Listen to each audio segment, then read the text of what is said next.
Hey everybody, never stop the RC. I've got the foresight here at this little field. Some wind, not too bad, but I've got the field entirely to myself, which is great. And as promised, some more flying video of this little airplane.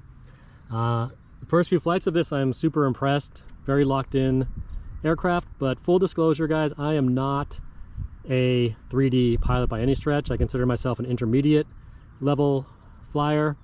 So I'm not going to be able to put this thing through every possible maneuver that there is. That said, I'm pretty confident that it is capable of every possible 3D maneuver in the hands of a proficient 3D pilot. My only nitpicks on it would be that the battery position leaves it a little bit nose heavy. I like it to be completely neutral, upright and inverted for good 3D flying, high alpha, all that kind of stuff. Which isn't a big deal, you'd say, because you could just move the battery back. The problem is you have this landing gear strut kind of in the way of moving it back. You could move it a long way back, but that might be too much. So it's just something that's going to have to be adjusted somehow. But as it is, it's not a lot of nose heaviness, maybe like 4 or 5 clicks. Not really a big deal. Still flies great. And of course, the plane's probably a little heavier than it would normally be for a, you know, high-level 3D flyer, just because it's out of the box, ready to go in 30 minutes. Has a lot of plastic parts and bits which add weight, but that does make it easy to assemble. And like I said, you're probably ready to bind it in about 30 minutes getting out of the box. So that's really, really convenient and nice. Anyway, I'm gonna get a 3-cell 850 pack in this and do some flying.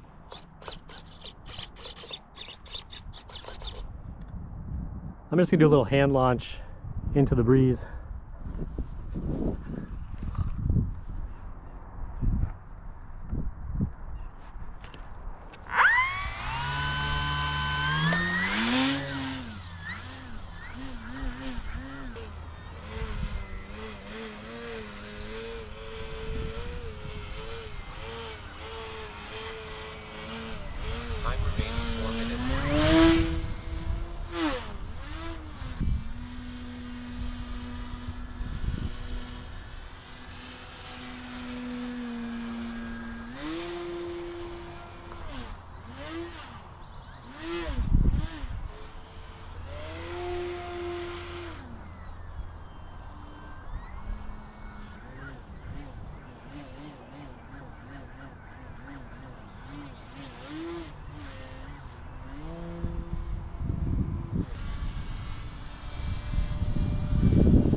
Ooh, I hope I didn't damage it.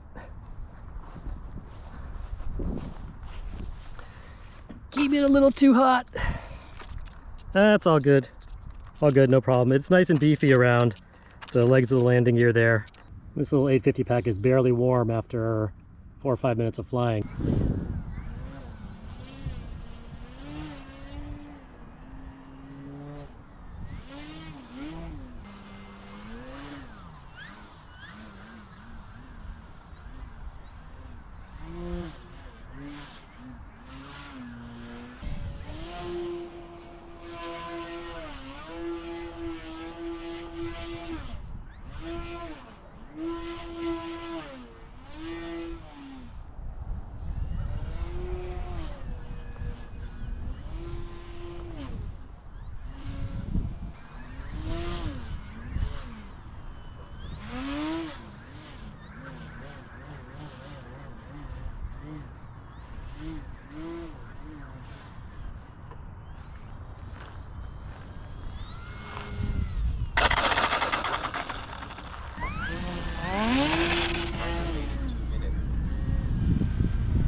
I think for the third and fourth flights, this thing did great.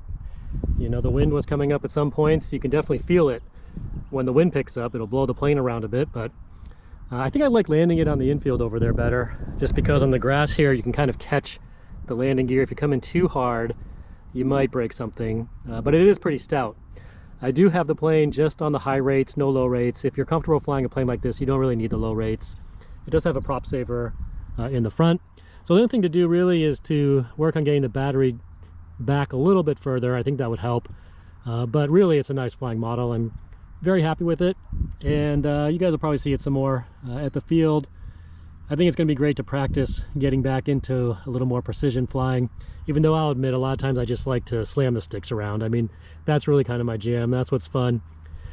You have to spend time practicing the maneuvers to really get better at it, rather than just, you know, slamming the sticks around. But that's fun, right? I mean, and that's what the hobby is about, just having fun. Anyway, guys, that's it. The new E-flite Foresight. Let me know if you have any questions. And as always, never stop the RC. I will see you next time.